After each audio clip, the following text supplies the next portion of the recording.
నేటి భారతం శ్రోతలకు నా హృదయపూర్వక అభినందనలు తెలుపుతూ గత ఈ నెల జూన్ నెల 12వ తారీఖున ఇజ్రాయెల్ ఇరాన్ మీద ఒక క్షిపణి దాడిని చేసింది. దాన్ని ఆపరేషన్ రైజింగ్ లైన్ అని ఆ దాడికి వారు పేరు పెట్టుకున్నారు.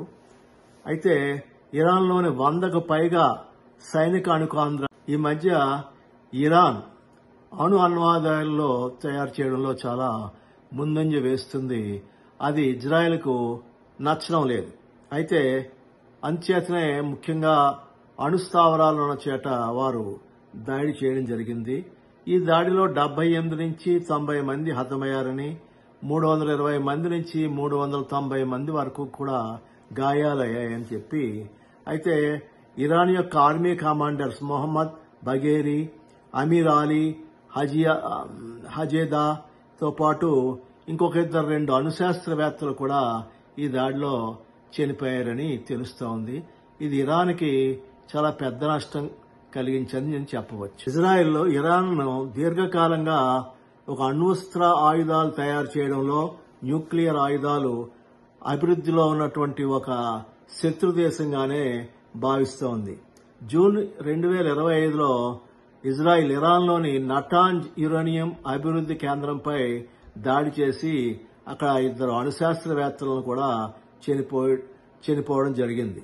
ఇది ప్రత్యేకం ఇరాన్ యొక్క న్యూక్లియర్ కార్యక్రమాన్ని అడ్డుకోవడం గురించే ఉద్దేశించి చేసినటువంటి దాడిగా మనం గమనించవచ్చు. ఇరాన్, హమాస్, హిజ్బుల్లా, హౌతీ వంటి ఇజ్రాయెల్పై వ్యతిరేకంగా పనిచేసేటువంటి సమూహాలకు ప్రత్యక్షంగా గాని పరోక్షంగా గాని ఇరాన్ తన సహకారం ఇస్తుండడం వల్ల వీరిని ఫ్రాక్సీ గ్రూపులు అంటారు. ఈ ఫ్రాక్సీ గ్రూపుల ద్వారా అనేక దాడులు ఇజ్రాయెల్పై ఇరాన్ చేయిస్తా ఉంది.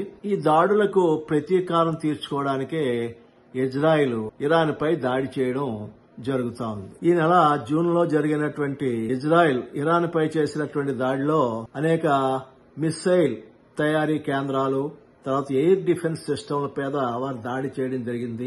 ఇరాన్ ఏం చెప్తా ఉందంటే, మాకు పరిమిత నష్టం మాత్రమే కలిగింది, 4 సైనికులు 1 పౌరుడు మాత్రమే మరణించారని చెప్తుంది. కానీ ఇజ్రాయెల్ వారు ఈ దాడుల యొక్క ఇరాన్ యొక్క రక్షణ సామర్థ్యం మరియు మిసైల్ యొక్క ఉత్పత్తిని తీవ్రంగా నష్టపరిచాయని చెప్పి వారు తెలిపారు. జూన్ 13, 2025న ఇజ్రాయెల్ నటాంజ్ న్యూక్లియర్ సౌకర్యంతో సహా ఇరాన్లోని అనేక సైనిక మరియు nuclear revolutionary guard commander Hosseini సలామీతో సహా సీనియర్ అధికారులను నటాంజ్ వద్ద తీవ్రమైన నష్టం జరిగినట్టుగా నివేదికలు సూచిస్తుంది.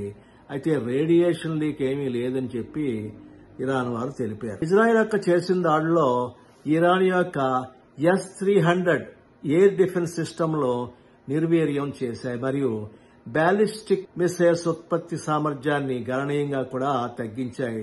ఇది భవిష్యత్తులో ఇరాన్ యొక్క రక్షణ సామర్థ్యాన్ని తగ్గించవచ్చినట్టుగా భావిస్తున్నారు. అయితే ఇరాన్ కూడా ఏం తక్కువ తినలేదు. ఇజ్రాయెల్ చేసినటువంటి దాడి తర్వాత 100 డ్రోన్లతో ప్రతీకార దాడిని కొనసాగించాయి. అవి ఇజ్రాయెల్ డిఫెన్స్ ఫోర్స్ చేత అడ్డుకోబడ్డాయి.